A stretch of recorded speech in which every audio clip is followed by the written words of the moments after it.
Waxaa la shaaciyay xilliga rasmiga ah ee la ciyaari doono tartanka horyaalka kubadda kolayga ee dalkeena Soomaaliya, waxaana la ciyaari doonaa tartankan 16 bishan maalin Isniin ah ayayna ku bilaaban doontaa. Kooxaha markaasi lagu bilaabi doono ayaa noqon doona kooxda Gift Star iyo kooxda Somali Fruit, waxaana tartankan dhammaan lagu qaban doonaa garoonka Wish ee dhaca degmada Cabdicasiis.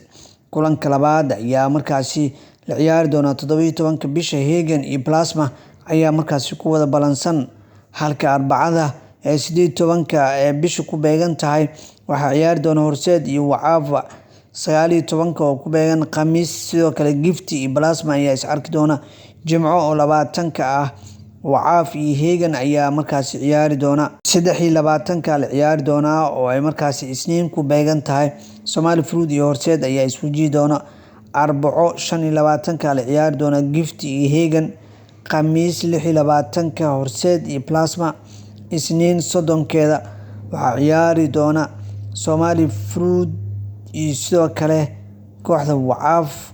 Arbaco sanadka cusub 1 bisha Janaayo 2025 Hagan iyo Gift ayaa ciyaari doona. Waa kulanka weyn ee la wada sugi doono oo aad ku xisaab badan. Khamiis sanadka cusub bisha labaad Hagan iyo Somali Fruit ayaa ciyaari doonto. Jimco waxaa ciyaari doona 3 bisha koowaad 2025 Gift iyo Waqaf. Khamiis waxaa ciyaari doona Gift iyo Waqaf oo markaasi 3 tahay. Khamiis 9 bisha koowaad 2025 waxaa ciyaari doona Plasma iyo Somali Fruit, halka ay markaasi 10 bisha sanadka cusub ay wajihi doonaan kooxaha Hagan iyo Horseed. Sanadka cusub bisha markay tahay 10 ayaa la ciyaari doonaa. Waa kulanka ugu dambeeya ee horyaalka wajiga koowaad. Hadda waxaa la soo saaray kulamada ugu horeeya ee tartanka. Wajiga labaad ayaa markaasi bilaaban doona markii uu soo gabagaboobo is aragan oo markaasi aad u xiiso badan. Waxa uu socon doonaa muddo aad markaasi tartankan lagu soo shaqeyn doono, waxaana kooxaha ay geli doonaan diyaar garow xoogan oo ay markaasi doonayso koox walba inay tartanka si weyn ugu soo dhex muuqato, guulna ay ka gaarto kooxaha sanadkan ciyaaraya.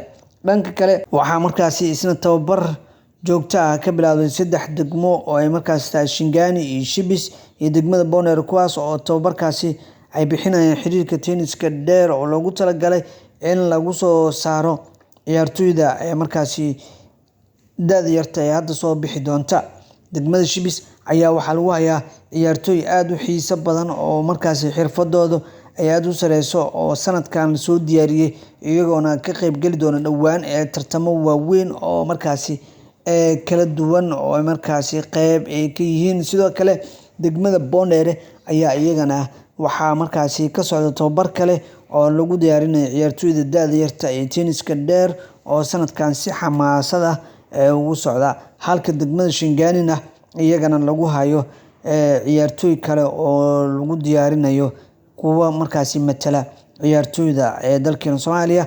Xiriirka tenniska dheer oo markaasi xoog saaraya si loo helo ciyaartoy xirfad leh oo sanadkan ay markaasi soo saaraan ayaa qayb markaasi ka ah, iyagoona hore u soo saaray ciyaartoy badan ilaa iyo markaasi heer qaran ay gaareen ciyaartoydaasi. Kuwa kalena hadda ayay markaasi wadadaasi